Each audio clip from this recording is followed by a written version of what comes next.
Salabatpura police station દ્વારા ઢીંકા ચીંકા Charlie હાઉસની બાળકીઓ સાથે રક્ષાબંધનની ઉજવણી કરી હતી।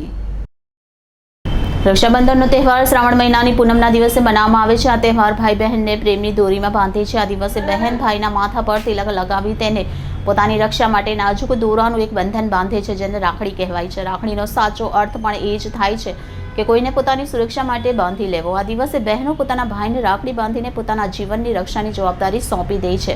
ત્યારે આશ્રમ અને શેલ્ટર હોમ ખાતે રહેતા અનાથ બાળકોના મોઢા પર ખુશીની સ્મિત લાવવા સુરત શહેર પોલીસે વિવિધ જગ્યાએ જઈ રક્ષાબંધન પર્વની ઉજવણી કરી હતી। ત્યાં સલાબતપુરા પોલીસ તથા ઢીંકા ચીકા ચાર્લી હાઉસની બાળકીઓએ પાંજરાપોળ ખાતે મનાવી રક્ષાબંધન પર્વની ઉજવણી કરવામાં આવી હતી। બાળકીઓએ ગાયોને ઘાસચારો આપીને રક્ષાબંધન ઉજવી હતી।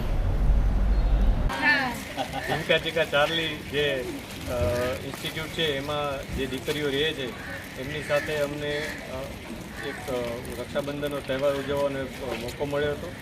જે તહેવાર અમે આજે જે સુરત પાંજરાપોળ ગૌશાળા છે ત્યાં ઉજવ્યો હતો। દીકરીઓ સાથે ખૂબ મજા આવી। અગાઉ પણ આ દીકરીઓ સાથે અમે દિવાળીનો તહેવાર ઉજવ્યો હતો અને અમારા એક સારું એક લાગણીના સંબંધો જોડાઈ ગયા છે। આ સાથે એક મેસેજ પણ છે કે તમામ દીકરીઓ કે જે લોકો આ સમાજમાં રહે છે એમની તમામની સુરક્ષાની જવાબદારી અમારી છે। અમે ખૂબ જ મહેનતથી એ જવાબદારી નિભાવીએ એવી અમારા માટે એ લોકો પ્રાર્થના કરે। ભગવાન માતાજી અમને શક્તિ આપે કે જેથી એમની તમામ જાતની સુરક્ષા અમે જાળવી